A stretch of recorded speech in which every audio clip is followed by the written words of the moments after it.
Got it.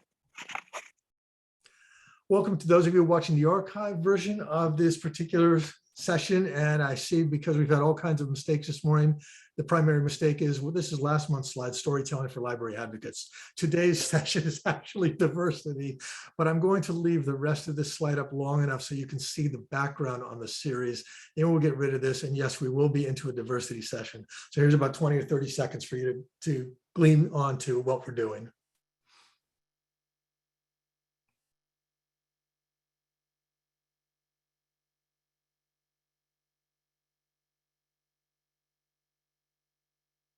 I'm hearing background sounds. That's great. Somebody just got raptured.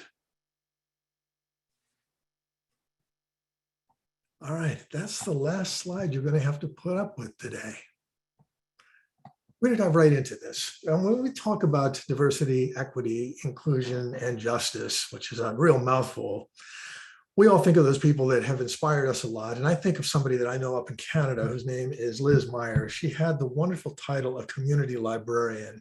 And as a community librarian, she was an activist par excellence. I was looking at her LinkedIn account this morning just to get background again, to share with all of you the story I want to tell about Liz. And it starts off with this lovely line saying, "I am the loudest librarian you're ever going to see." She not only is one of the loudest librarians, but she also has a heart of gold. And Liz set a gold standard, I believe, for a lot of us who work in diversity, equity, inclusion, and justice by setting up something in her community about 4 or 5 years ago. This is in Markham up in Canada near Toronto. Liz identified the idea that a lot of people in her community felt isolated. It was a community that had a long tradition of immigration. And what she settled on, because of some conversations she had by Twitter, was saying, what makes our community function? And the answer was, we walk it. We get to know each other. So this crazy idea of setting up a Saturday morning walk through the community to highlight one particular group that was feeling isolated, bring them into touch with other people. The result of that was more than 70 people showed up to walk Markham together under the auspices of the library, get to know each other, and start conversations that, as far as I know, continue to this day. So as we talk about diversity, equity, inclusion, and justice, let us not lose sight of the fact that this is about people connecting with other people. It's about us looking for the best in each other. It's about sharing the successes we have as well as the foibles we face, acknowledging the difficulties we have. We're going to do a lot of that during today's session. And understand that this session is not going to be anywhere near a lecture. It's going to be us as panelists sharing with you some ideas and then seeking your feedback on that, addressing some of the concerns you have, with a goal by the end of this of having you walk away not feeling in any way beat up or feeling bad about anything that you may identify as having been a problem for you or the people you serve, but actually walking away positive, celebrating the things you're doing right, and have an action plan for other things you'll do right immediately as a result of having been here. So with that said, let me turn this over to the panel. So I ask each of you to give a one-line introduction of yourself, and then let's talk a little bit from each of you about things that you have seen that are positive examples out there that other people can replicate. Do you need me to call the names, or do you have the run of show so that you can see who's up first? I think, Jené, why don't you start? Okay, thank you so much. Jené Brown, Emerging Technologies and Collections Division Director for Los Angeles Public Library and your 2022 CLA President. And thank you. I just want to share that there are lots of examples, and I think of stories of pop, right? And what's pop? The power of partnerships. And I think about partnerships that the library does with all of its various initiatives. And one that comes to mind is our health initiative, Health Matters. And so we had partnered with UCLA's Jewel Eye Stein Clinic to offer free eye exams and eyeglasses, particularly to children and the elderly, those underserved communities who lack health insurance or have transportation problems or cultural or language barriers. And one of the surprising outcomes of the partnership and our Vision Care campaign was that we found that the need for eye exams was greater for adults than it was for children. And we thought, you know, summertime, we'll focus on children. But so often when planning programs, we do that. We sometimes leave others out unintentionally.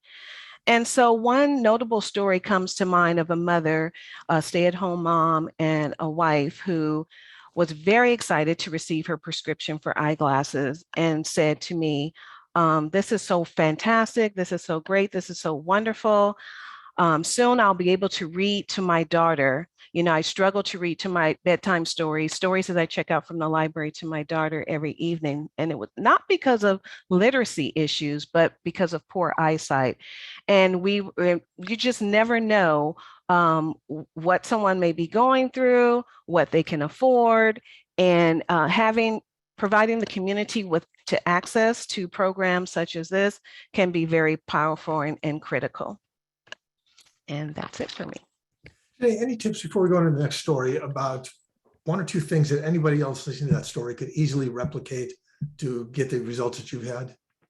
I would say yes, go beyond putting yourselves in a box and thinking of all the reasons why not, and think about all the reasons why, how this can work, and removing yourself, putting yourself into someone else's shoes, looking at the bigger picture, seeing what the vision is, and reaching out and connecting. Having your staff serve as frontline advocates also is important, because had a staff member not said to that mother, please come early. Here's the flyer. Here's what we're doing. We're having free eye exams, but please come early because it's on a first come, first served basis so that she can ensure that she got a spot.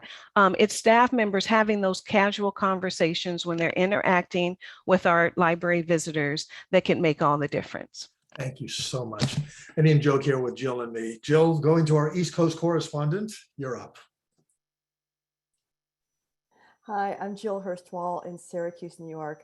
I'm a consultant, trainer, writer, podcaster, a person who's been doing work recently in helping with anti-racism audits, and really kind of thinking deeply about the result of this work, which for me is belonging. That's the end point in this long series of words, is ensuring that people belong. I live near Liverpool, New York. Yes, there's a Liverpool in New York, and a wonderful public library there that last year or maybe 2 years ago started to, so Paul, you're having a hard time hearing me? You're a little bit hard to hear. I think it's coming through, but it's lower than everybody else's voice so far. I don't know how to make it louder, so I'll just talk louder. That's fine. Thank you. Sorry. So I live near Liverpool, New York, a wonderful public library that really thinks about its community. And 1 year to 2 years ago, they started a new book club called Books and Beyond. And the idea is that this is a suburb of the city of Syracuse. The city of Syracuse has some of the most, some of the poorest neighborhoods in the United States. Children who live in the deepest poverty in the United States. But this is a suburb. Liverpool is a nice suburb. And they want people in this suburb to understand what everyone else is going through. And so they started a book club called Books and Beyond.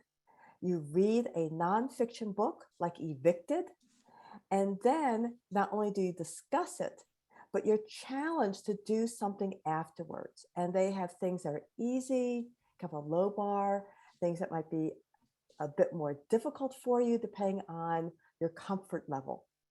And I had the pleasure last summer of facilitating the discussion around the book Evicted. So that's how I know about it. And talking to people about what it means to be evicted. What does that do not only to that person, but to the neighborhood, to the community, to everything else? It's a much bigger topic than people realize. And so using that book club as a way of advocacy, I think is something that they thought about and something that we can think about too. That advocacy can seem a little bit passive, but it's part education, it's getting people to think, and then giving them things to do that will get them more involved in whatever that topic is. Thanks, Jill. Same question I asked Jené. Any tips off the top that you would give to people that wanted to do something that tied a book reading club into active acts of activism and advocacy within a community? So I would suggest finding people in that community, broader community, who can facilitate the books.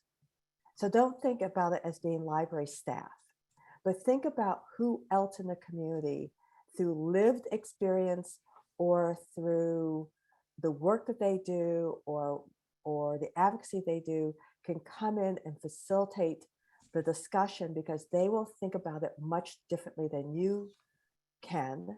And because they are an outsider, they can push on the topic differently than you can. Let's circle back to the story I was telling right at the very beginning about Liz Meyer up in Toronto. What Jill has just talked about is exactly the approach Liz took. We do not have to do all of this ourselves. And if advocacy and activism involve building coalitions, what better way than to start from the bottom and say, help us to design this in a way that works for you? Essraa, let's move over to you. You've done some wonderful things that I saw when we were at the CLA conference about a month and a half ago. Yes. What would you like to share as a starting off point about the advocacy you're involved in and the positive impact that it produces? Thank you, Paul, for inviting me. And I want to thank you for inviting me to be part of this panel and amazing speakers. And this is my second time this year participating with CLA, as I was part of the California Leaders group. And I really had a great time and learning a lot about public libraries and what they do.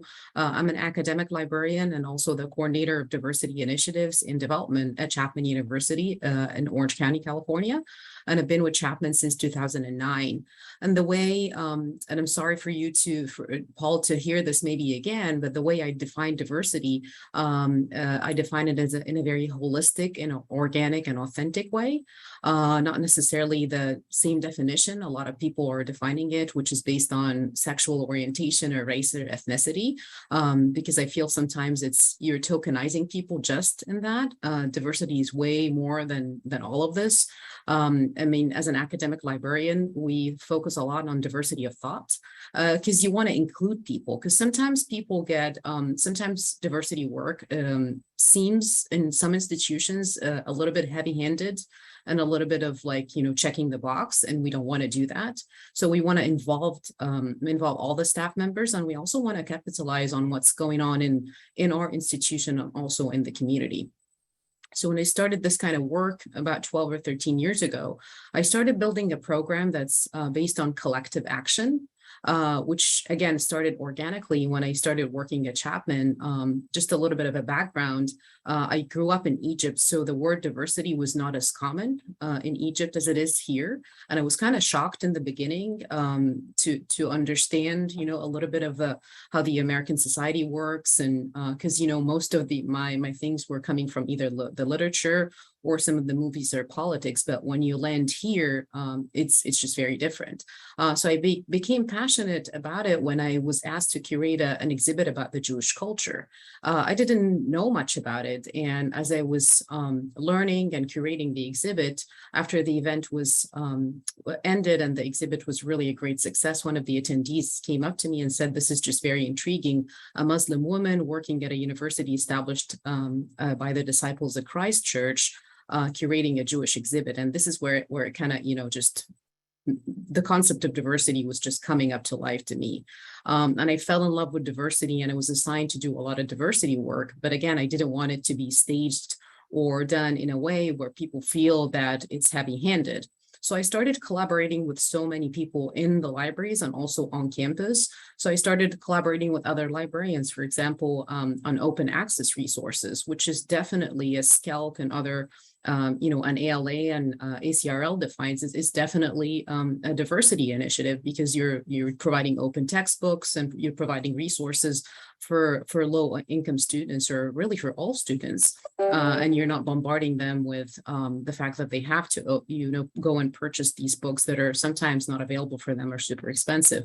I also started working with our accessibility department and making sure that our resources are accessible, our documents are accessible, our buildings accessible, gender neutral bathrooms, for example. We started also curating exhibits pretty much on all topics, we collaborated with the Indian community, specifically the Sikh community. And in fact, we were recognized with a gold award from CASE, which is the Council for Advancement for Higher Education, for our collaborations with the Sikh community in Orange County. It led us to actually name one of our rooms in honor of the Sikh community. And again, the purpose is always to educate students. So when the students go into one of those rooms named on behalf and in honor of the Sikh Americans, they actually go into the room and it's highlighting some of our famous Sikh Americans. One of them is the CEO of MasterCard, one of them is an NBA player, so on and so forth. So you're educating them, but also you're doing some DEI work in such an organic manner.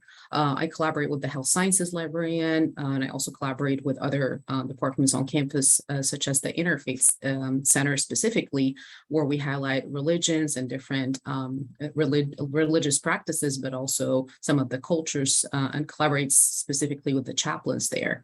So it was one step at a time. And one of the things that I want to capitalize on what Jené and Jill said is just that partnership. We don't have to do the work ourselves, and it doesn't have to feel like work. And not everybody is invested in DEI work. Some people just want to do their work and then they realize later that it's actually DEI. For example, our scholarly communications librarian, she's just so good at her job and she's so passionate about open access. You don't have to define it to her as DEI, but it's actually DEI work.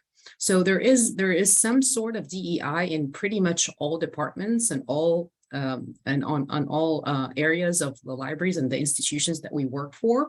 You just have to tackle it from that specific way. And if people are not interested in calling it DEI, you call it DEI when you're reporting on it at the end of the year. But you don't have to kind of be too much in their face sometimes. I don't want to take a lot of my time. I'm just passionate as everybody else on this topic, and I'm just honored to be here. That's what we want here. We want this session to be a passionate interchange of ideas here. You've really raised an interesting issue that leads us right into the second thing we're going to talk about up front, which is it's a huge topic. And the words we use are important when we apply the topic we're talking about and when we're in our workplaces and in our communities working with people. Essraa, you started off with giving a definition from your point of view of DEI. Let's bounce it back over to Jill and Jené. Jill, how would you define upfront what DEI and the add-on that we got from our colleague Maurice Coleman, Justice, is in this whole field? So I think people tend to think about it too narrow. And so I appreciate expanding it to be race, ethnicity, gender expression, ability, age, every different way that you can think about diversity, equity, inclusion, accessibility, acceptance, belonging, and we'll end with justice. I mean, that phrase is so powerful, but it's trying to get all these different groups, all these different people to belong. And it's not just the color of a person's skin. I think we do harm when we narrow it down to just a narrow focus on diversity. Thanks. Jené, your take on it? Yeah, I totally agree with Jill and Essraa. The terms for me are interconnected, which is why we most of the time put them all together. But the way that I like to think about it, and it may be simplistic to some, but I've heard someone say that if equality is giving everyone a pair of shoes, then equity is giving everyone a pair of shoes that fit. And so for me, it's all about giving folks what they need to succeed in terms of equity.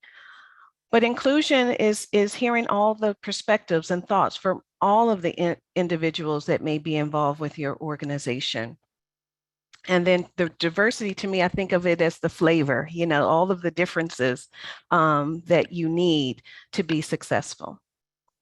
Thank you. All right, so we've tried here in the first few minutes of this to lay some groundwork for you. Let's open this up a little bit to people that are our participants, our co-conspirators in this particular conversation.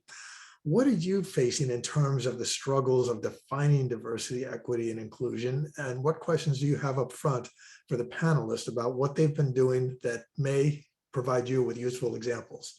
Anybody, put it into chat and I'll read that if you want, or unmute yourself and have at it. I would ask you to keep these rather than giving lots and lots of background, pose a 1 or 2 line question so we can keep this moving quickly. Anybody? Any takers?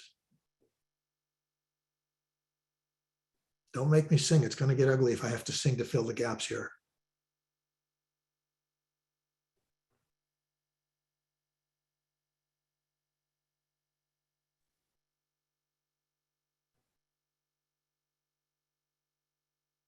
I have a question. Please. Okay. My name is Barbara Cronin Hirschberg. I live in Santa Barbara, California, and am involved with the Santa Barbara Library, the president of the Friends, and also on the Santa Barbara Library Board and the County Library Board. So we're always talking about advocacy, but I realize now how much it comes down to finding funds to support the library. And I think our library does an outstanding job of inclusion and offering programs for vets and literacy and tutoring and book clubs, et cetera. But one personal issue we struggle with is on our board. We find it's easier to have like retired people. It's hard to get young people on a Friends board. So that's one area that we, it's like, how do you do that? How do you pull in people that aren't all white, retired, middle-class teachers? So you all have a lot of experience. So maybe you have some tips for that. So Barbara, I didn't say that I'm the president of my library board of trustees, but I am. And I serve on a number of other boards, and I know how difficult it is to get volunteers, not just young volunteers, but volunteers to serve on boards. So there's a couple of things I think about. One is, what is your call, your ask for new board members? One of the things I found with some boards is they make that ask, that plea, in a way that turns off the people they actually want.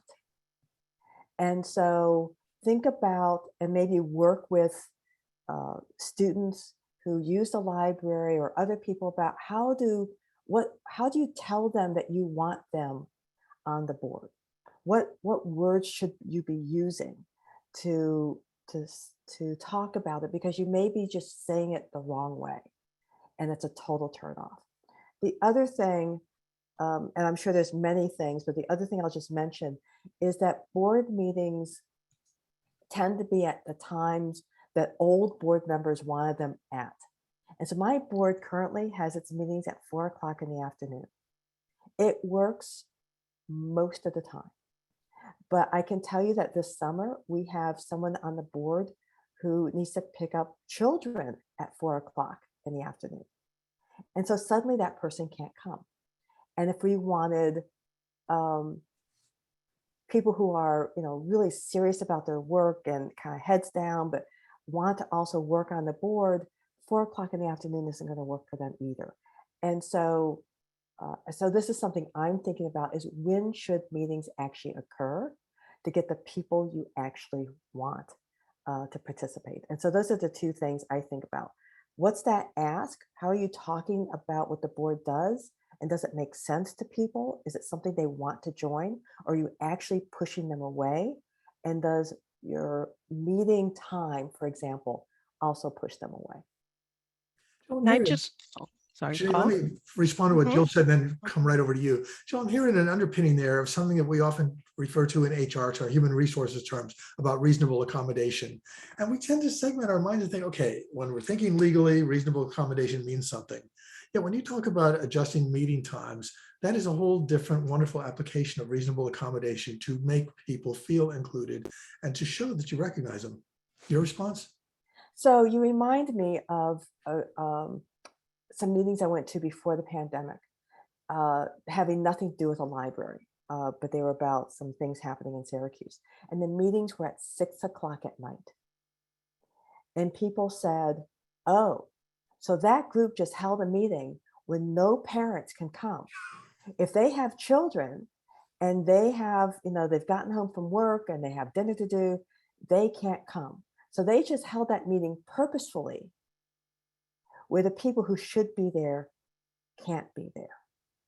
And so reasonable accommodation, I wouldn't even say reasonable accommodation. How do you accommodate the people you want to be there and ensure that they can come? Because it's likely whatever group is holding whatever meeting is doing it at a specific time that has worked for them in the past, that has gotten the people they wanted to have, and now is eliminating the people that should be in the room.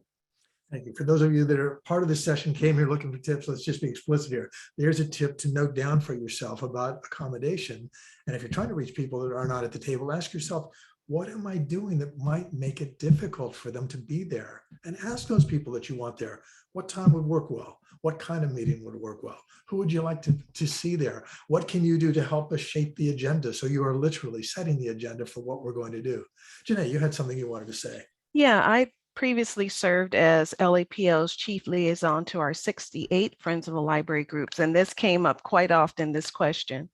And one of the things that some of the well-established Friends groups would say was that we had lots of involvement when we were building new libraries. So when there's a call to action in the community, folks are ready to get behind you. They're ready to rally behind. If it's changing out the carpet in the children's area, whatever it is, they found that they had the most involvement from the community when there was a call to action. And then when that issue was settled, they noticed that people went a little bit by the wayside. They were still lovers and supporters of the library, but there was nothing to get them fired up, to get them involved.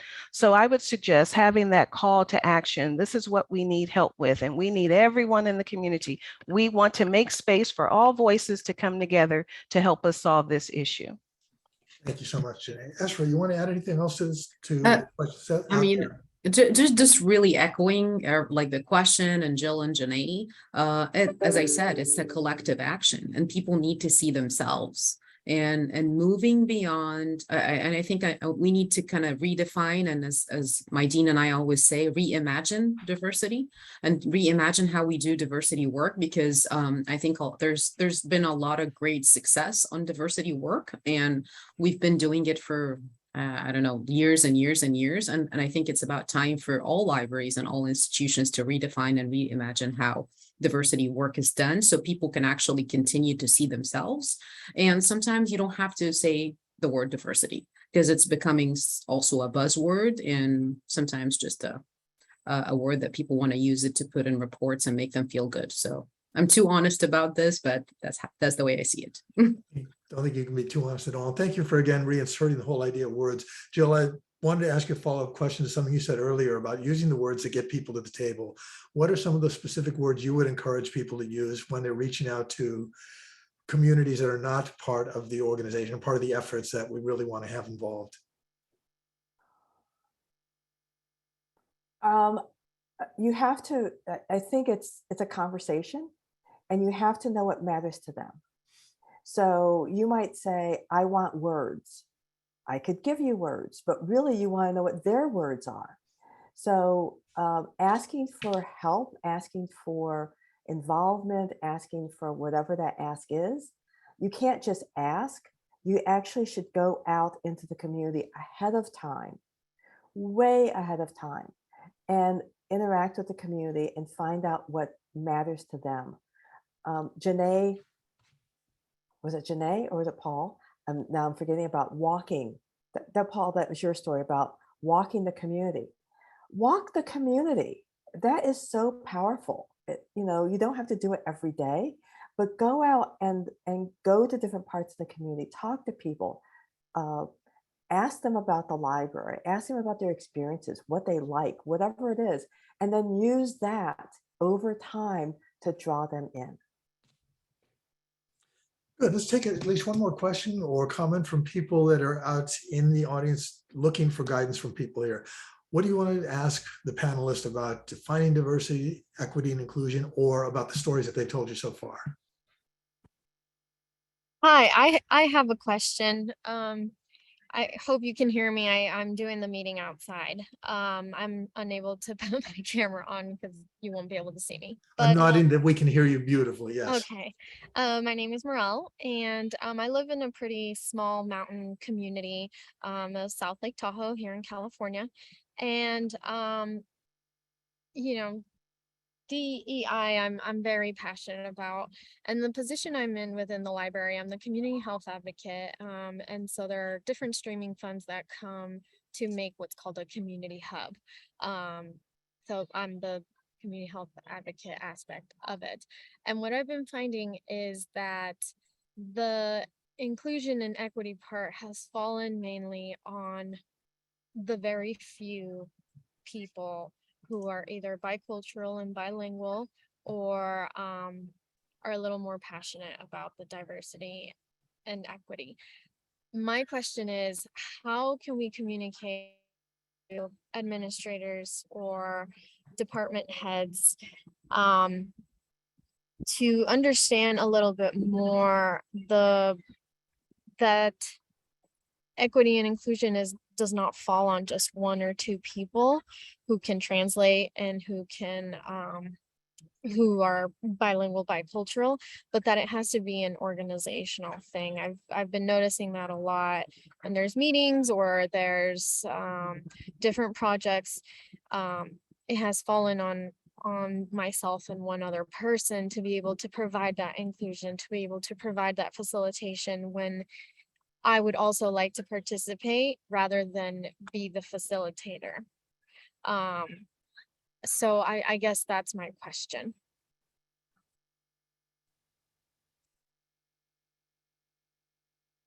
Panelists. I can answer, Morel, really quickly, and I kind of feel your pain. And I was in that position up until I actually was named coordinator of diversity initiatives 2 years ago, and I report directly to the dean. So I kind of agree and disagree. So I agree with the part that it has to be part of administration. So the whole staff or all libraries feel that this is an important initiative. But I also think that it should also be like a 1 or 2 persons responsibility to kind of, but involve people. The way I was explaining it as a collective action. You have to do, I mean, if you're genuinely passionate about DEI work, you have to kind of do the work first, and then your institution will recognize it.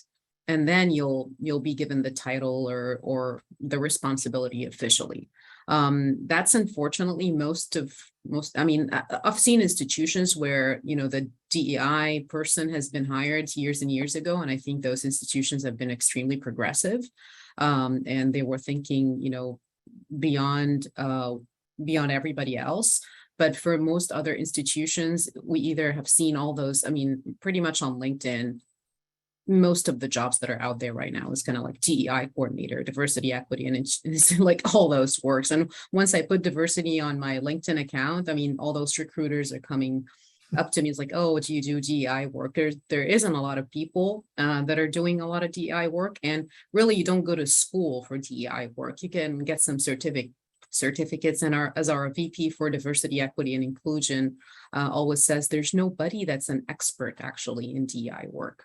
And if anyone ever has come to you and says, oh, I'm the expert, just run away, because it's trial and error. And I love his definition, and he's been doing DEI work for 25 plus years, and he does an amazing job. And he still doesn't call himself an expert, which I love that, because things also changed, and generations and demographics changed.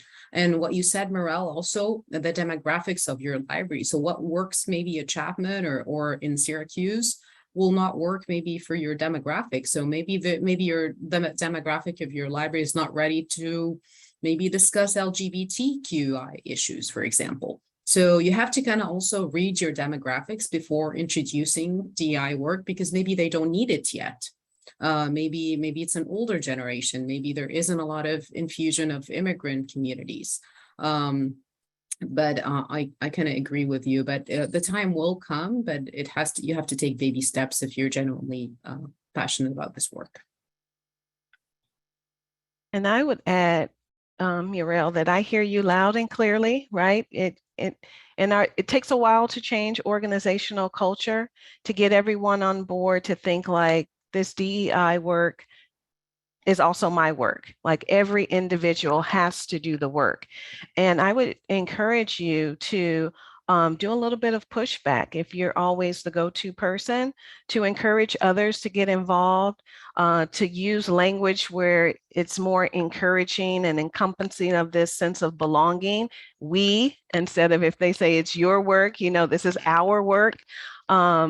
And begin to shift the narrative into some folks' head where they may not feel comfortable doing the work, which is why they may stand or sit on the sidelines, but making a space for them to get involved and encouraging them to get involved. And you saying like, I kind of want to pass the baton on this one and have someone else pick that baton up and carry the work forward. And I would add that you're being privileged with doing the work, rightly or wrongly. They're turning to you and saying, this is your work. Use that privilege to shine a light elsewhere, right? If they're looking at you and going, well, Morel, you do this work. Like, okay, so you're looking at me. Let me pull in other people. Let me, as you know, everyone has already said, broaden the who's at the table, push back, bring in other voices. You know, don't wait for them to bring in the other voices. Do that work yourself, and also find ways of pushing. I don't know the demographics of your library, but push back on the white folks in your library.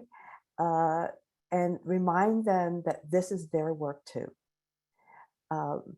This is not the work of people of color, people who are LGBTQ, you know, people of a certain age, whatever. This is work for everyone, and especially for the white folks in the library. They have to be involved, and so push back on them as best you can, and call them out on it and get them involved.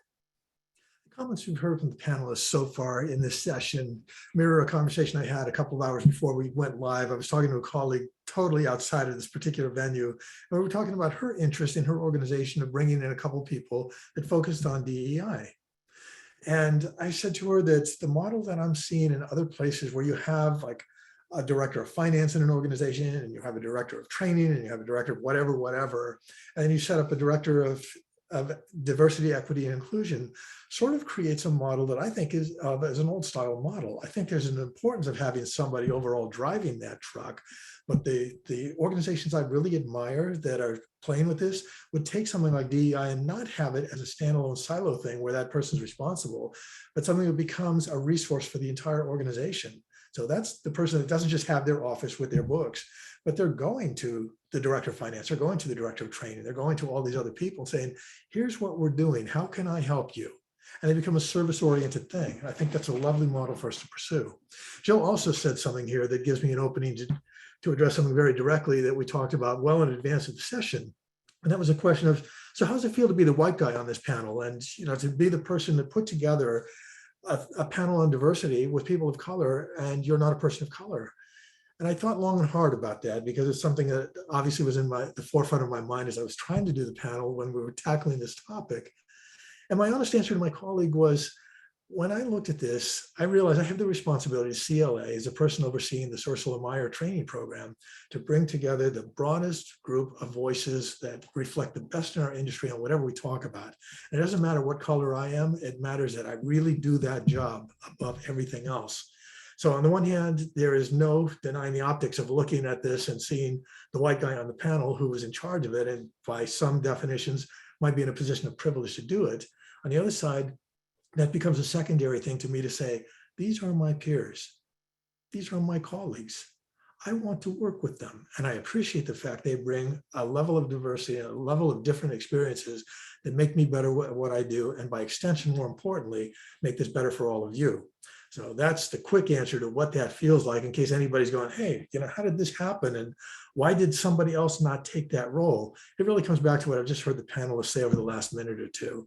It's on all of us to work together and not overlook what's obvious in front of us, not to play colorblind, not to ignore these issues. Research I've read says organizations that play the colorblind game have disengaged employees and disengaged organizations.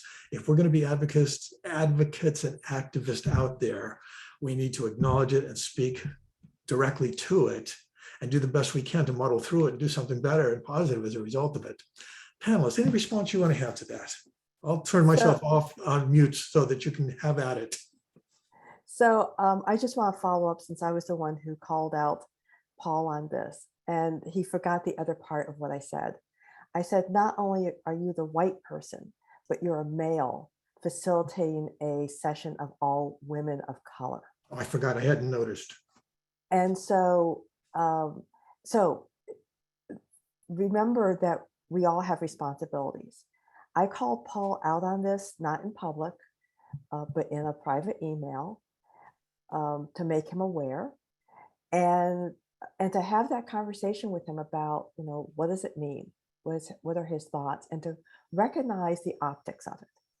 In your own organization, you might also have a situation where you think, I don't think that's right. Why is that person leading this effort when they don't understand anything about diversity, equity, inclusion, accessibility, belonging, justice? They don't get it. Talk to them privately about, why they're doing that work. If you think it's helpful, talk to someone else who's in charge. But recognize that you have that role, you have that responsibility to ensure that people understand the role that they've put themselves in. And if they're in a place of privilege, that they're using the privilege to the betterment of everyone.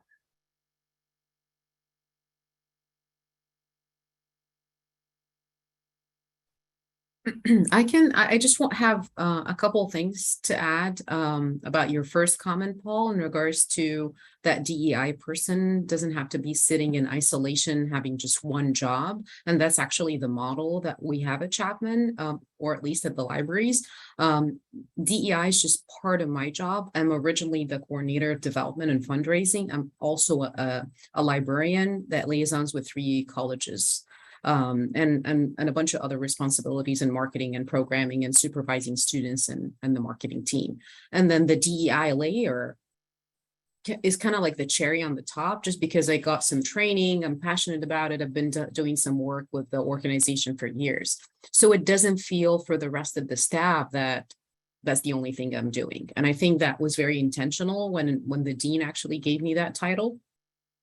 So it kind of helped to your point that I have my hands dirty in budget, in marketing, in programming. I have a voice in the librarians committee. I have a voice in some of the other committees as well. So that is what is making our model successful. And I'm not saying we're successful in every single way, but at least we've seen some success over the last few years because the model has been infused in that way. And speaking about the fact that you're the token white guy, sometimes I'm actually, sometimes I'm very conscious when I do DEI work about how white people will react about this. And I want to be inclusive also, because sometimes, again, I was born and raised in Egypt. So sometimes people I'm like, hold on, you can't say that. So if I'm going to say something that I don't mean it in any offensive way, but sometimes I'm conscious about how will white people actually react to some of these things. I haven't had any issues. Most of the people that I work with are actually wonderful. I think part of it is because they're either librarians or library staff. So they've seen everyone. Most of them are passionate about this work. And the ones that don't want to get involved in that work, it's not because they're not passionate. It's because leave me alone. The scholarly communications person, I want to do my job. And she or he is just doing a great job in her lane. in their lane, and we just capitalize on what they're doing. But I feel you, I hear you, I understand exactly where you're coming from. So, but I think you're doing a great job. Thank you. No claim of expertise here. We all know that when you hear the word expert, as you said earlier, run for the hills. Exactly. I will say that what you just said brings back something I cite in almost every session I do that involves people trying to communicate with each other. I go back to something that Howard Rheingold out of Stanford wrote in his book about how to get along on the internet many, many years ago. If we assume the best rather than the worst from what comes out of people, it lays the groundwork for some really productive and honest conversations. But when you talk about asking that question, what would a white person think? Or for that matter, what would any person from any other group think? I think it involves a level of empathy we all have to go after. And it also involves a willingness to listen and cut people some slack so we can have the kind of productive conversation we're trying to have. So, as a trainer here, let me just label it for everybody. You want to walk away with another tip here? Use your ears. Listen to what's going on. If somebody says something that seems totally offensive to you, rather than using the conversation killer, oh, now I'm offended, which means we can't talk, ask the person, I'm hearing you say this. Can you explain that to me a little bit further? And hold down whatever anger you're feeling. We're all going to feel that anger when we feel offended. But if we can hold it in just long enough to say, what were you thinking? We might be pleasantly surprised about what was meant rather than what we heard. And if it turns out it was every bit as bad as we thought it was, then let us, in some sort of collegial way that keeps conversation open, address it. Now, there are going to be moments when there's just awful things that we can't abide by, and we're going to have to forcefully respond to those things in our settings. But if we start out from a position of saying, let's look for whatever good there is before I get really, really upset, I think it's a good starting point. Panelists, any reaction to that approach? I think that's a great approach, and it actually takes courage to do so. I applaud you and Jill for having that conversation in private, which shows a level of respect, right? I think that if you start with respect, not only for yourself, but other folks, that's a good starting point. And then looking at intent versus impact, right? So I believe that impact trumps intent. So if I am feeling offended, please apologize. Let's have a conversation. Let's move on and not try to explain away what your intent was, because at that point it's meaningless to the receiver. You really need to do some damage control in that situation and then begin to move forward. None of this work is easy, and it's ongoing and it is continuous. We are all learning. I'm taking notes even as a panelist here, because there's always opportunities for learning, and you've got to be open to receive it. That's right. Anything you want to add to that? I don't think I have anything else to add. I mean, I think I said pretty much what I wanted to say, so I just don't want to fill the conversation with empty talk. So got it. For those of you that have questions in the chat, we're going to come back to that after a break. But one last thing we want to do for this segment to really wrap it up and make it actionable for you is, you've heard quite a bit now in terms of tips from the panelists. You've heard us talk about some of the things we discussed behind the scenes. And again, I'm so grateful for what Jené pointed out about Jill's approach. We had that conversation privately in a non-threatening way, and it made this session better. If that gives you some guidance on how to proceed with some of the tough things in your life, we've accomplished something major. So the question for all of you now, and I'd love you to either unmute to give us a couple of quick, like 2 or 3 line responses, or put it into chat. I'll read those as they come in. Question for you is, what's one thing that you can be doing to expand your positive impact in diversity, equity, inclusion, and justice as a result of what you've heard people say so far today? Again, what is one thing you can do in the next week? Let's make it actionable. It's one thing you're going to take away from this that you will do differently to have a positive impact in the area of DEI and justice.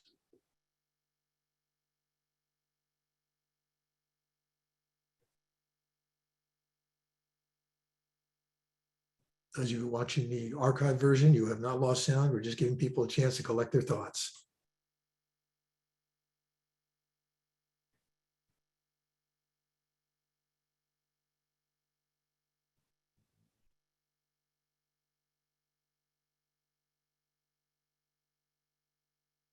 Those of you that have been on these sessions, this is an old trainer trick. I will give into silence until somebody gets so uncomfortable. They say, oh, this is so uncomfortable, I'm going to say something.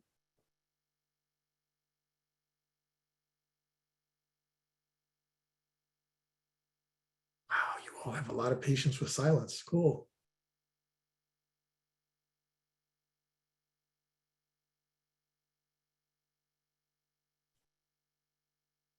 If that's not resonating, let's reframe that question just a little bit. What's one of the most impressive or transformative things you've heard so far that you want to remember and share with others out of this?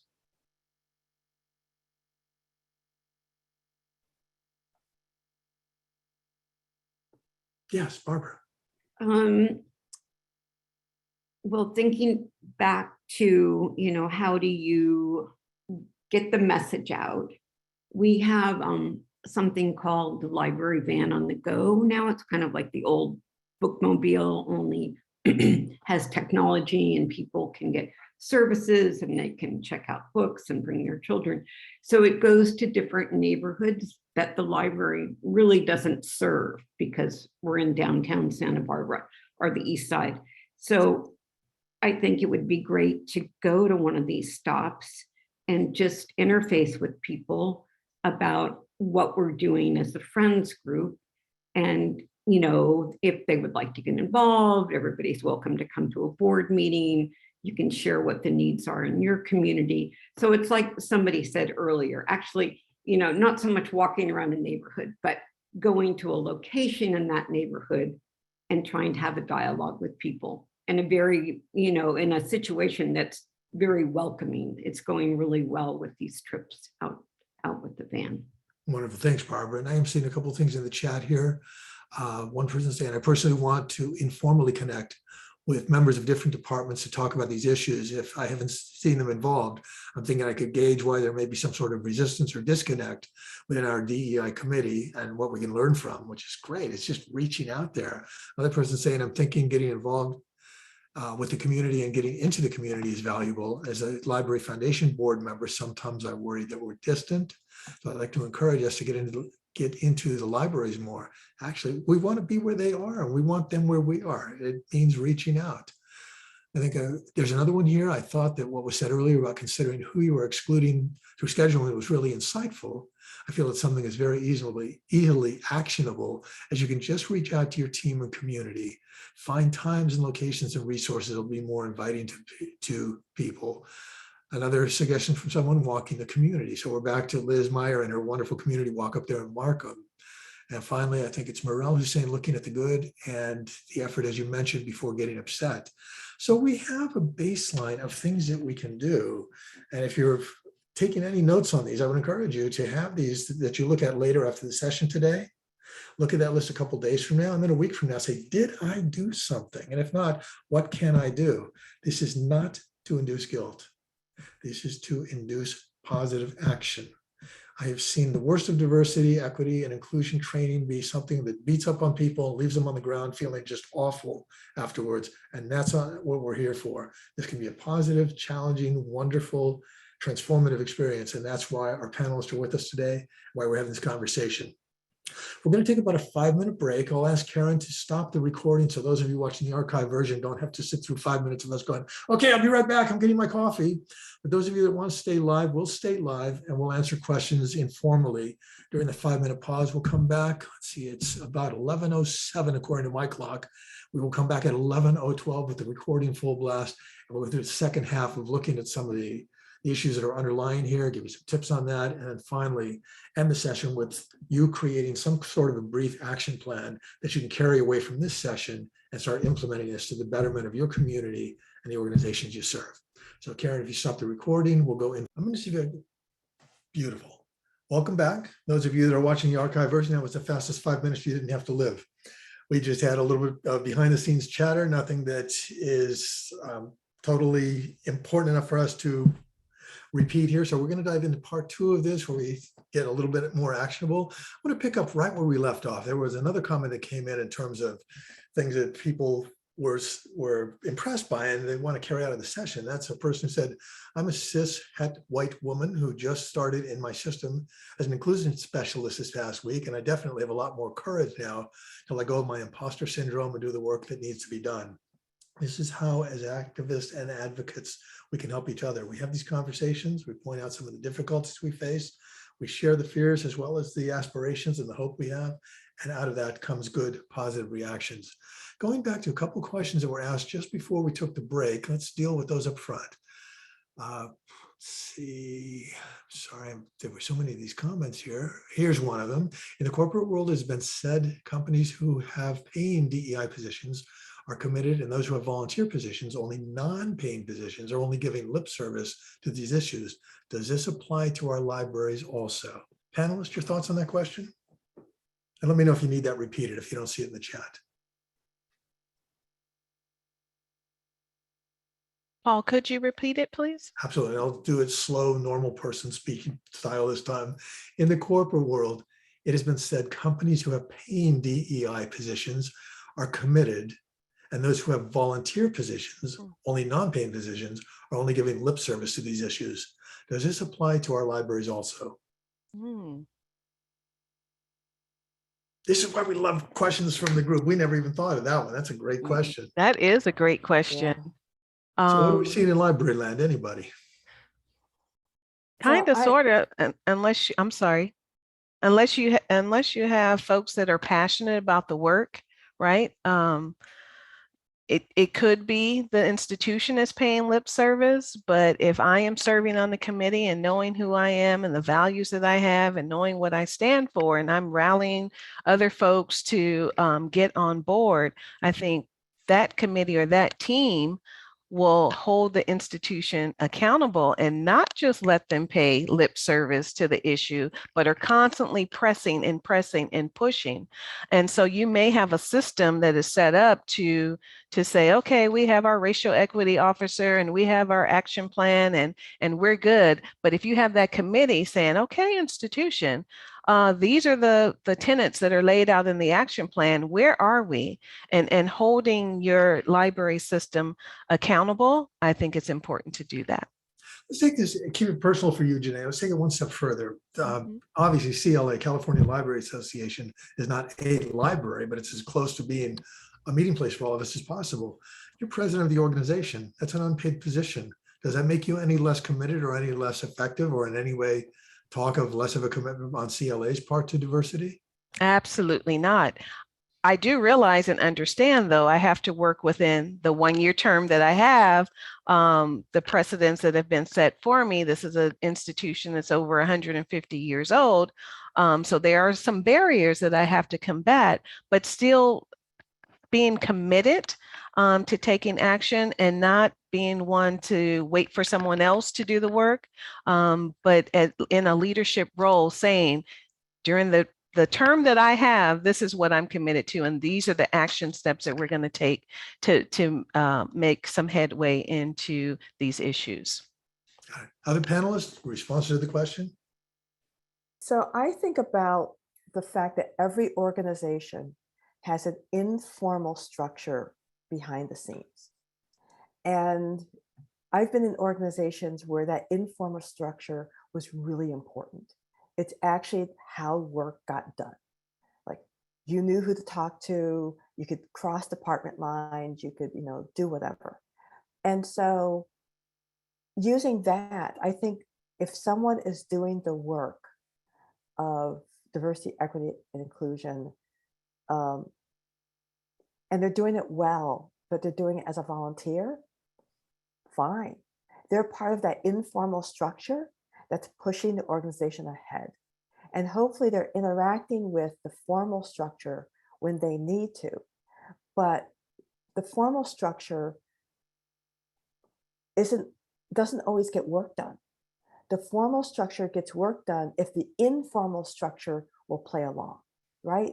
Because that informal structure will have its own meeting and decide that is not what we're doing. And so you need that informal structure, those informal leaders to step up and ensure that things do move forward. I've often thought that if you really need a title to get stuff done, there's something wrong with your organization. And that is not to denigrate anybody who's got the responsibility at the top of an organization. But let's face it, folks, if we're going to talk about CLA, which is sponsoring today's discussion, we are CLA.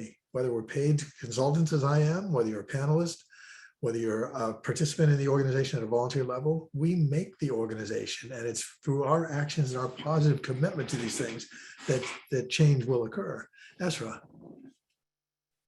I mean, I'll keep going back to the example that I started with. I actually started my job at Chapman as a volunteer. And even though it wasn't called DEI, I was doing it because I was passionate about it. I think somebody wrote something on the chat. I had a little bit of an imposter syndrome in the beginning, and I didn't want to, do any of that work until someone said, you bring different perspective. And it was also at the height of the Arab Spring, and with my connection to the Egyptian community, we wanted to bring some speakers and exhibits and stuff. So I thought, oh, people really want to be educated about these topics.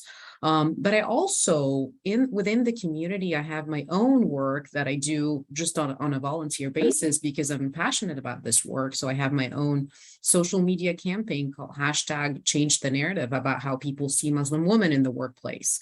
I do a lot of work with the interfaith community, the larger Orange County Interfaith Network, the Youth Interfaith Network. And nobody pays me to do any of that stuff. I mean, every once in a while, a church will give me $100 honorarium to go to speak, which is fine, which is definitely great. But I'm just passionate about this work. So you have to and you also have to find the time. Like a lot of people come to me, it's like, why do you do this? You're busy, you have all these things. I mean, I told a friend, a very close friend of mine, I said, maybe consider it a hobby. Maybe this is my side hobby. Some people like to ski, some people like to hike. I love to do interfaith and diversity work. So you have to completely, as Jill and Jené said, you have to be completely invested in it. And even though you see people with the big, large titles and, as part of the administration, this work will not be done unless we have volunteers, people, organizations. I work with a lot of nonprofits that are affiliated with Chapman that either give us funding or work with us. So, despite of the position, we have a lot of volunteers and organizations that we work with and collaborate with. This is a great opening for us to remind all of you that this is part of an ongoing series to help you become better advocates for the issues that are important to you, including diversity, equity, inclusion, and justice. If you have missed those sessions, you can find them on YouTube at the California Library Association YouTube channel. I believe there's actually a playlist now that isolates out those videos from the others. So if you want to know how to incorporate storytelling into your efforts, that's there for you. If you want the basics, that's there for you. And we'll be doing another version of that workshop later this fall. Watch for that one sometime in September or October. We have things like the Dillons, who are our lobbyists for CLA. They came in and did a wonderful session on the legislative process. So if that's part of what you're struggling with, that's all there. These are resources that we've been very happy to bring you, thanks to the generosity of the person that set up this whole series, to the request in honor of Ursula Meyer. And we hope you keep using them and spread them. That's what we're here for, to make sure that we are helping you to help make the communities the way we want to see them.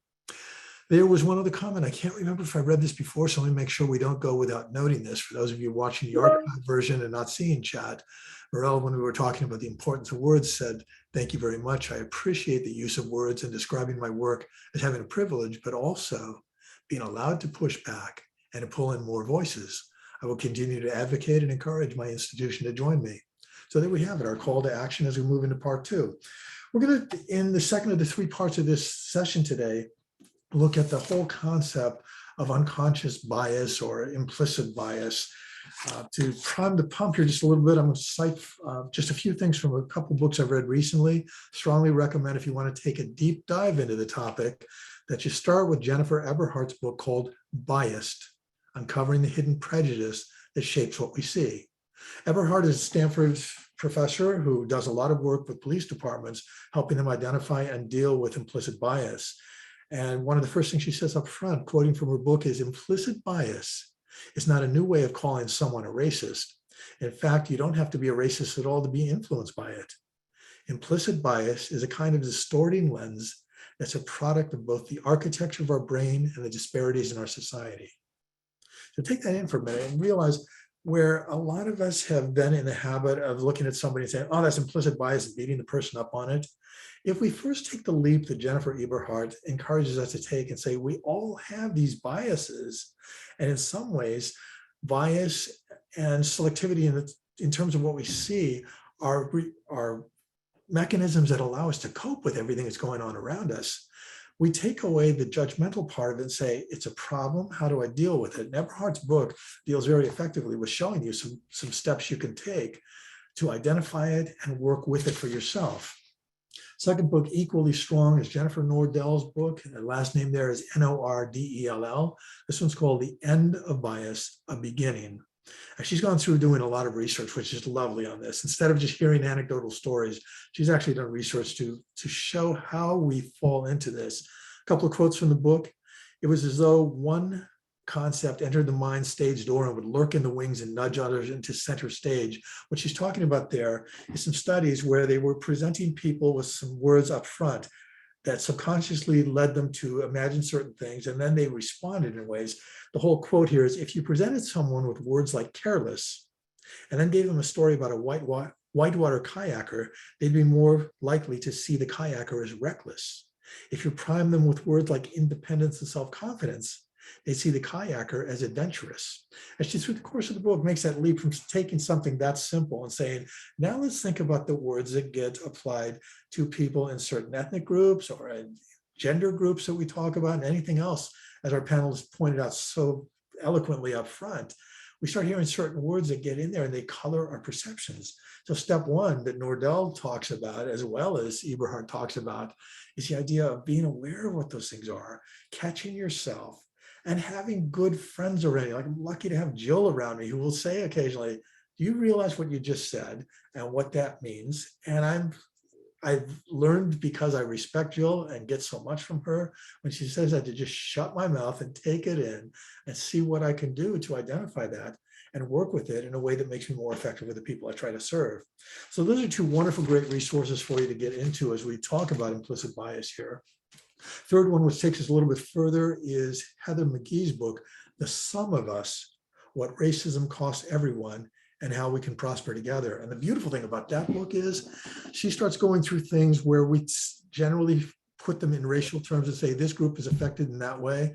And she pulls back and says, yeah, the groups that we see as the primary recipients of bias and bad treatment are really receiving some bad treatment in our society, but some of the people that are putting it on them don't realize that through their actions, they're hurting themselves equally well.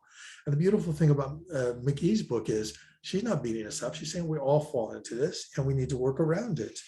See if I can find one other quote here that's just this thing nailed it for us in terms of what, oh, here we go. Page 36 of the book, talking about racial issues. Race isn't a static state. It's better understood as an action. And one of its chief functions is to distance white people from people who are raced differently. So that affects all of us. We are not learning from each other if we fall into those things, because we're not interacting and getting things that would allow us to do better stuff. She talks about it being a zero-sum story in terms of when you take from one group, the other group gets something. She said it's not zero-sum, everybody loses. And that's an underlying theme we have to work from. There was one other thing that I wanted to get to, and I'm going to ask the panelists to jump into this with their own things. I think it was right at the end of the book. Oh, she had given an example talking about civil rights movements and how when civil rights law changed in the 60s, that some cities and some counties actually responded by saying, well, if we have to integrate, we're just going to close everything down. And so communities closed down their swimming pools so they didn't have to integrate and allow people of different races to mix there. And toward the end of her book, she has this wonderful thing of saying, refilling the pool will require us to believe in government so much that we hold it to the highest standard of excellence and commit our generation's best and brightest to career designing public goods instead of photo sharing ops. When we do this, the potential is boundless. And that takes us to the whole thing of what are our biases, who are they hurting, and how do we get around them? So let's start with a broad question. Panelists, what are you seeing in terms of implicit bias, and what is a tip that you can offer people for dealing with it effectively so that we can be better activists and advocates? But I think the biggest tip is unlearning. And I see Nisha already said that, but that's what I've been doing since I actually moved to the US in 2002, because I had a bunch of implicit biases against Americans in general. I mean, I'm a proud American citizen since 2015 myself, but you know, when you grew up in a different part of the world, you know, politics, media, books, just affect the way you actually see Americans. I remember the first day I landed in the US in Washington, DC, I thought everybody was going to be on Harley Davidson motorcycles with tattoos all over their bodies and guns. and it was not the case, right? So I had to do a lot of unlearning. But also at the same time, people, started asking me questions about, oh, you speak English so well. Oh, do you work? Is your husband allowing you to work? It's like, yes, I'm educated and my husband has nothing to do with my decisions. We actually make decisions together. So all those things. So it's actually, that's why I started the work that I do. It's because I started to help people change those misconceptions and those biases that they have, because they've seen things or read things that are incorrect. But I also had to work on myself because I did also not understand people the way I should have understood. So unlearning is really the word of the century for me. And if Essraa says unlearning, I say self-reflection, right? And constantly turning it back in, looking at yourself. Paul said it, and I'll say it again, that we all have biases. There's no escaping it. But what you need to do is take a time out and say, before I call law enforcement on a 10-year-old Black boy who's misbehaving constantly, might there be something else going on with him? Might there be some programs that I may be able to introduce him to, or some books or something of that nature? Not automatically just thinking, young Black boy, he's troubled, I need to get him out of the library, let me call law enforcement, I don't want to deal with it. So checking in with yourself on an ongoing, consistent, and constant basis would be my tip, because your unconscious bias could affect how you are delivering library services, programs, and resources. So I think of two things. And the first is spend time thinking about your own background and how you were raised. And this has already come up, if you're from Egypt, that's your background, that's how you were raised. How does it affect you when you move to the United States? I'm from South Central Pennsylvania, which means nothing to you. But I can tell you that the area that I lived in, I grew up in, was influenced by Amish, Mennonite, Quakers. The early settlers who came to Philadelphia were all influences on that area. And so there's things in my background, things in my subconscious that are from that area that still affect me, that might bias how I do things, or how I act in certain situations. For example, I'm not a huggy person. It took me a long time to realize I come from an area that is not huggy. So, and so just little things, understand your own background, understand how you're raised, understand the influences on your family, on your community. That's a great place to start. And it's not easy work. It's not fast work, but it's work that should be done. And so I think that's important. And the other, it's kind of switching gears a little bit, is understand the words that you use. And so in the work that I do, we often use the word BIPOC. It's a shortcut word. It's an acronym. It's Black, Indigenous, People of Color. You might put Black, Indigenous, and People of Color, but it's an acronym. What I found is that people look at the acronym and they think of one group. One. Black. Who are the people of color? They're Black. Who are, the people that you're dealing with in your community? Oh, it's the Black group, right?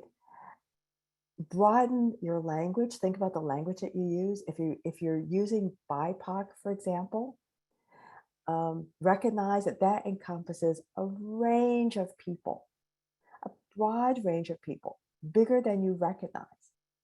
If you're focused on people of color in your community, what do you mean by that?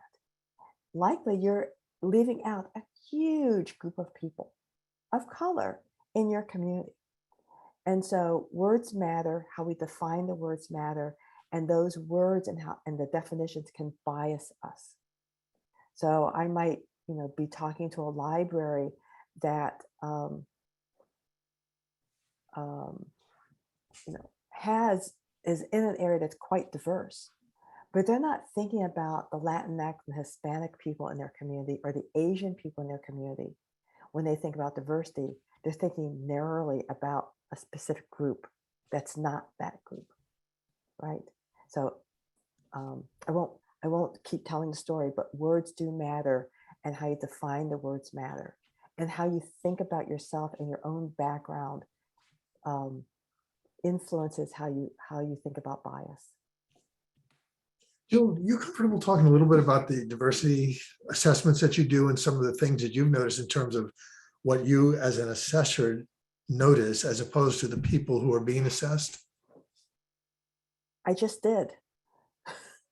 You've gone into it at a deeper level with me, though. What I'm really fishing for here is the explicit thing of we don't even see the biases. And that's what you've told me about in terms of being an assessor who's tasked with going in and helping people to spot things they wouldn't spot. So I think they don't see the full range of diversity. I don't want to say they don't see the bias. They don't see the full range of diversity. And so I think if you're focused on anti-racism, for example, that should lead you to think about other isms that are affecting your organization. Because the people in your organization or in your community who are people of color are not just, that's not the only thing that affects them. They might be affected also because they're LGBTQ or gender non-binary or because of age. And I think if you address one ism, that should lead you to address all the other isms. And so, being in meetings where people are talking about race, but not recognizing that they're not respecting the gender identity of their own staff. And they're not standing up for staff members who gender identity or race or ethnicity or whatever is not being respected by patrons. So think about all the isms. I think that's where people get blindsided. It's not just thinking about diversity in terms of race. It's everything. Beyond what you've already said, is there any aha moment you've had for yourself as a result of working with others on this? Being willing to use the word white. Talk about that. What does that mean to you? And so I was. Okay. This is me picking on Paul, by the way, who won't let me take a breath. So first of all, every person of color, and especially every Black person, when they listen to the news, can tell you the race of the person that's being reported on by what is not said. Right? I see the nods of people in my Zoom screen. So a news story comes up and, someone was arrested for doing, it doesn't matter. And they don't say the race of the person. That person's obviously white. Obviously. And it's what we don't say. We don't say the word white. But we should. We should feel comfortable using that word. And because if you're going to be comfortable using the word Black, then I should be comfortable using the word white. And if we were on doing videos where we had to do the identification of, this is Paul standing in front of a white background. Paul is wearing a white shirt and a Black tie. Paul should also be comfortable saying that he is white, because that's part of his description. Just a way, if I were doing that for myself, I'd say I'm a Black person who identifies as female, with this type of background behind me. And so one of the things I've learned, sorry, that's a long story, is just that I have to be comfortable. I should be comfortable. Everyone should be comfortable using the word white. Jené, Essraa, any follow-up to that? That is inspiration to me. That's my aha moment. Because so many times, we don't use it. Even I'm thinking about my own institution and hearing folks have conversations or giving presentations, and you're absolutely right. We'll say BIPOC, BIPOC, BIPOC, or people of color, or so-called minorities. And I'm trying to think of the last time I heard someone in the institution use the word white, bit few and far between. And I absolutely agree, and will make a commitment to change my own behavior starting today. I actually want to comment on the assessment piece, Paul. And I just put a link here in the chat. So I use a couple of assessments. One that was put out earlier this year by ALA. It's called the Diversity, Equity, and Inclusion Scoreboard for Library and Information Organizations. I think it's a great document, and it's not too big and too confusing. It's really straightforward. I think they did a good job putting it together. I also do internally a lot of peer assessment, peer analysis, where I pick about 12 of our peers / aspiring institutions, and I kind of look at their work, and I have a matrix to kind of see where we are in regards to our work, our DEI work, all the way from what we have on the website, the programs, whether or not they have a DEI person. And it's kind of been really helping us draft our DEI plan, creating a website, creating a strategic plan, goals, and all that stuff. So it's been super helpful for people if they want to do this work also professionally. I think having a presence on the website, because and not just because everybody has a website that says DEI, but it's just the normal. People kind of go there, and it has to be professionally done. It has to, because I've seen some institutions where you can totally tell that they're just sticking something there because they want to seem diverse. So it has to be well done, well revised, with resources and sources and all that stuff. So that's been really good. And I have a couple of people always kind of look at all these things before we put on the website. That's in regards to assessment. You make a really good point about our websites. I do work outside of this quite frequently, doing facilitated conversations around employee assistance program issues for a variety of different places. And invariably, as I'm getting ready for those sessions, I'll go and look at the company website to get a sense of what they do and what they've said. And I can't tell you how many times when we get into the conversations, I say, you have a lovely mission statement and it says this, which is what we're talking about. And you can see the blank looks like, I haven't read our company's website. It's like, you want to be effective? Don't put it on the website, wave it at people and say, here it is, or make sure that in your orientations with your staff that they are being introduced to that and understand that's where we're coming from. It's a great point you made there. Any other comments on this? I want to read. Oh, sorry. I just want to read what someone put in chat. And the person said, I find if we don't use the word white, we also reinforce that white is the default, but there is no default for people. Thanks. And picking up on what you just said, a few other chat comments well worth putting in here. Nisha said, I feel very similarly to Jill about the term BIPOC and how people view it, which can be hard being half Indian, half white woman, a half Indian, half white woman who often feels excluded from that term. And Brandon has another comment tying into what Jill's saying. Intersectionality reminds me of thinking about gravity. Our identities can carry different weights when they intersect. An example would be the amount of violence directed toward Black trans versus when these identities are separated. So we're getting in there. Viola, were you going to add something there? Yes, I was just going to share something that I practice at work.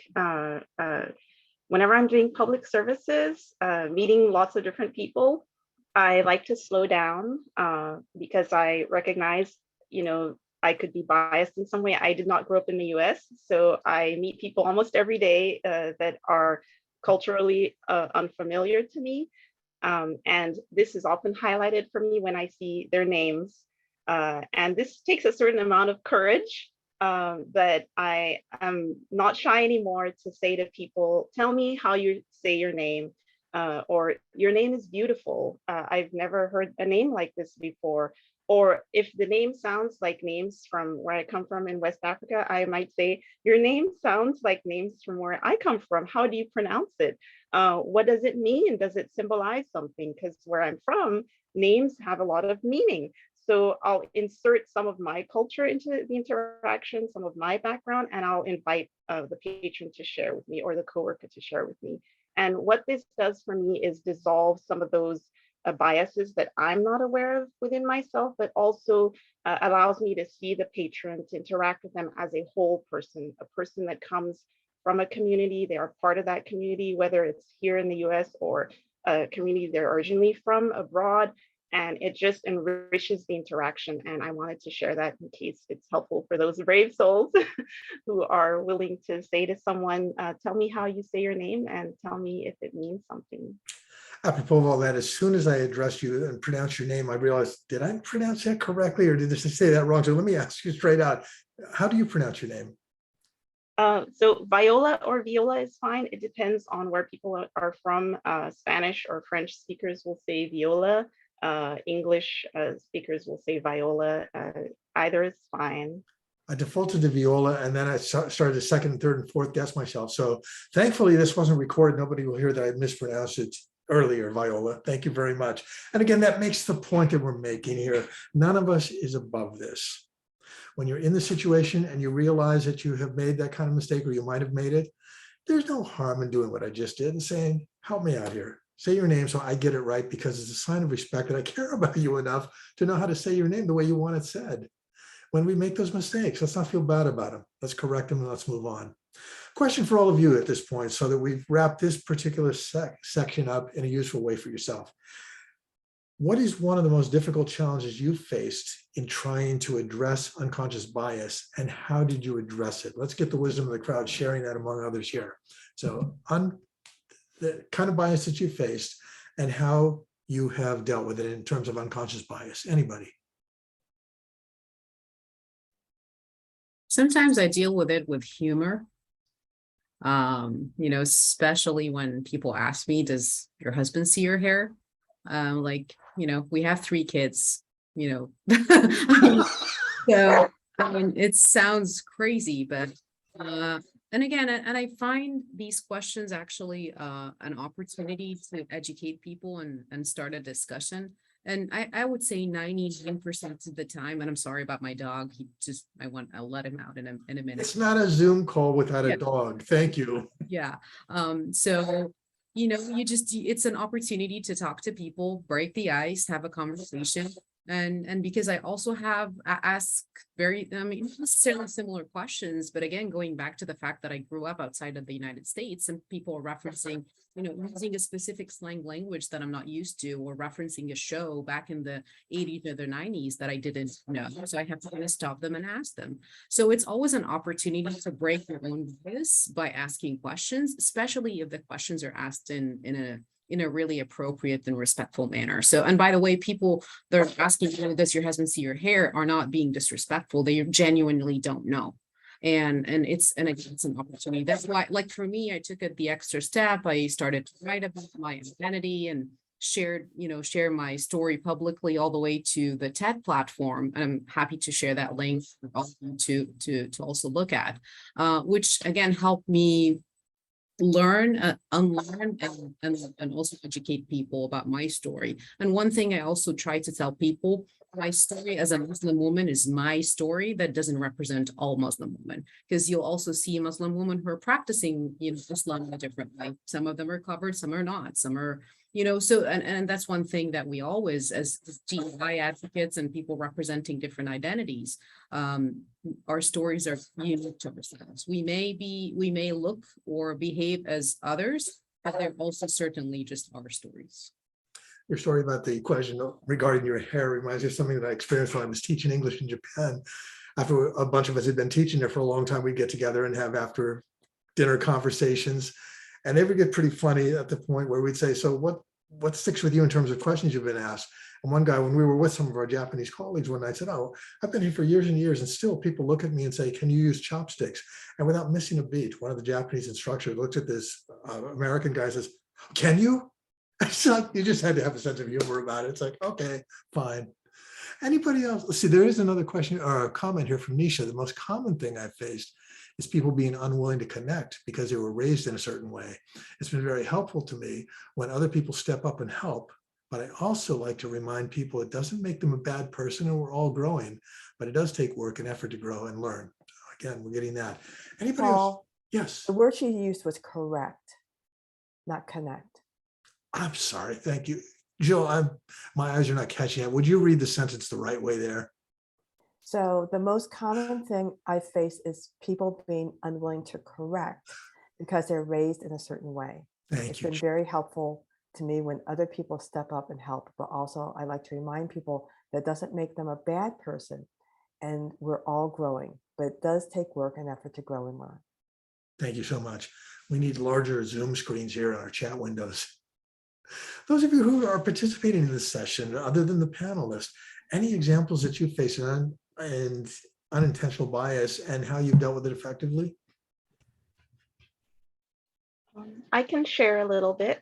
Thanks, Ursula. I would say, and this bias is something I'm still processing, and that feels very new to me.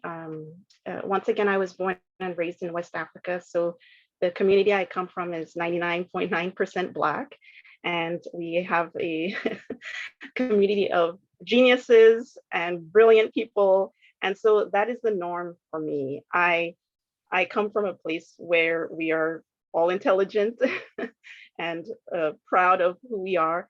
And so it's often a surprise for me to interact with people and to sense or experience that they expect me to be less intelligent or less accomplished. I have 2 master's degrees. I'm a poet. They expect me to be not articulate. So it's an interesting experience for me, and it can be very upsetting. But I just remind myself that I can't be anything other than who I am, and I come from a place where those stereotypes don't fit. And also I use that opportunity, if as much as possible, to raise, other people's awareness that Black people are in fact intelligent, beautiful, talented, and assets in our community. So I would say coming from outside the US and experiencing racism in the US is a difficulty for me, specifically anti-Black racism. And so, because I have this background, and as Jill said, being aware of our background, where we come from, how that shapes our experience of things, our approach to things, I use my background in my interactions every day to counter racism as much as possible, and to treat Black people as is the norm for me based on where I come from. But also understand that because of where I come from, that experience of bias or racism can be especially upsetting, and I have to calm myself down. So I take a lot of steps for self-care and just using my expression, using my voice, using my art to work through bias. Thank you. Shonda, do you want to add anything, or do you have a question? Oh, I do. I've learned a lot about myself working as a literacy coordinator. Throughout my career, I've been a librarian, and I grew up in Western Colorado. As an English major, I took great pride in criticizing people for their grammar. And I think on some level, I equated grammar with intelligence. And so I think I spent a lot of time looking at that. And as a literacy coordinator and meeting people that are meeting adults that are learning to read and realizing, the different languages of different communities, they're coming in learning to read English. So they've got twice the work, right? They've got people that are learning to read, like we have a lot of Spanish speakers that are coming in. So they've got to do all that work in their head. They've got to translate it. They've got to do so much more. And I just think that's a bias that I've had to address, and that I've so much respect for people that are struggling and doing all that work, but I didn't realize that until I was in this position. Wonderful. Thank you so much. Jill, why don't you go ahead and just read the comment you put in the chat there for people? Sure. So our media, our news media, our TV shows, everything biases how we think about Africa and the countries in Africa. Our news media is likely going to show photos, images from Africa that are very specific, and showing it as a continent that has no development, that's 50, 100 years behind the times. And that's not true. One of the ways you can see a different, more modern Africa is to look at the BBC and other foreign media. I'm sure there's probably things on YouTube and other places, but recognize that it benefits white society to keep Africa in a place of lesser, that it's not so good. It's a place that we can dominate. It's a place that we can take advantage of. It benefits our corporations. It benefits lots of different things. And it's to our benefit as humans and as people dealing with diverse populations in the United States to look at where those people come from and show those places as they really are. Modern cities, better transportation than the United States, great internet connections, all the things that we are, and in some cases, much better. Thank you. Take it into a wrap and bring this home. We've heard a lot of things today. As trainers, all of us on this panel know that you will remember maybe 2 or 3 things because that's how our minds work, but that's okay. You'll have the benefit of being able to go back to the archive version. What I'm going to do in the next 60 seconds is pull out some of the tips I heard from the panels throughout the session. So this is your moment to either come back and watch us again or think about what resonated with you in terms of what can you do to be an effective advocate and activist for your library and the community you serve. I heard Jené say up front, say yes to opportunities when you see them. I heard somebody whose name I think this was Jill, who talked about the importance of looking for partnerships and reaching out to where they are rather than just waiting for things to happen. Jill also talked, when I said something about reasonable accommodation, reminded us about accommodating people. It was kicked off by this, having meetings that are easy for people to get to and at times are convenient so that you show that you're interested. Jené said, always include that call to action there. It's not enough to say we believe in diversity, equity, and inclusion. It was very deliberate to call this session diversity, equity, inclusion, and justice, because justice is the ultimate thing we're looking for here. Essraa said that people need to see themselves in your organizations and in the efforts you're doing. And we need to be reaching out and making sure that we're including them and making people comfortable to come in, identifying those groups like Liz did up in Canada, identifying the groups that need our participation so that we can be better in our communities. Jill and I had that whole conversation about using your privilege and making sure that you're using it effectively, acknowledging it. I brought into that idea the unintentional bias stuff about making sure that you acknowledge what's there and don't ignore the differences, because the research that we're seeing through the books that we've been talking about here tell us that if we ignore it, we're not doing ourselves any favor and our organizations are not going to thrive. Finally, one of the last things we heard here was talking about the terms like BIPOC. What does that really mean? Expanding our version of that, expanding our vision of that. I'm seeing a couple of comments here in chat come in. Jill's point, this from Nisha. Jill's point is so true of a lot of Asia too, particularly South Asian and Middle East, West Asia. But each country is unique with big cities and rural areas just like here. So killer question at the end. You've been with us for almost 2 hours now, and I hope it didn't feel like 2 hours. I hope it felt more like 10 minutes. What just happened? I've just given up 2 hours and I'm walking away energized and I want to do something. Question is, what will you do differently in the next week as a result of having participated in this conversation? Again, those of you who are participating with us, what will you do differently in the next week as an activist or an advocate for your library and your community than you were doing before this session? Unmute yourself or put it in chat and we'll read those over the next few minutes and then close it out.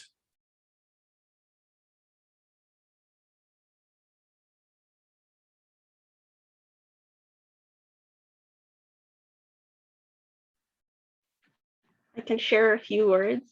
Please.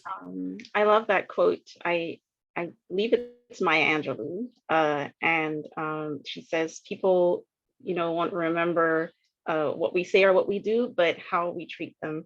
And I think how we treat people speaks, it's a beautiful way to think of advocacy.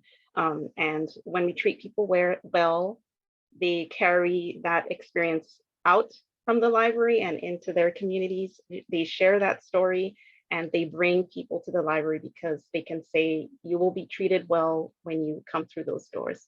So just something that I will practice and that I really will draw inspiration from this meeting to continue practicing is just being able to continue to treat people very well, and in a way that the way we treat people becomes the stories they tell. And however we want our stories to be, we should treat people with that in mind. Thanks. Anyone else?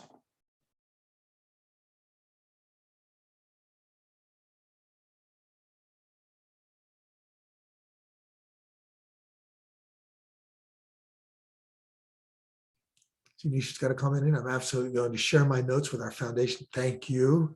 And encourage people to get into the community more, perhaps even in organized visits. It's wonderful. Thanks. Anyone else?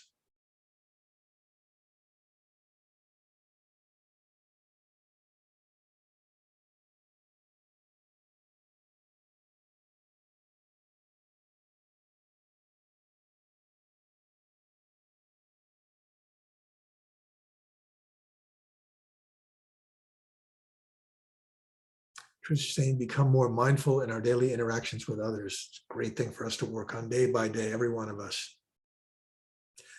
All right, if I have not completely drained you, panelists, any last minute words you want to say as a wrap up to inspire people what they're going to do next after we end the session? I would just say to give yourself and others grace to live and to learn. Be willing to make those missteps and mishaps. This is lifelong learning work.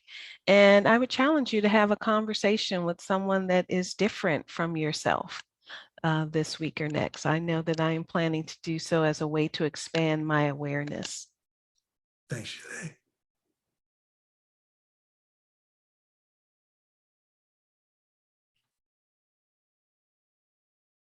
I'm not sure I can boil down to one tip, but the one thing that comes to mind is,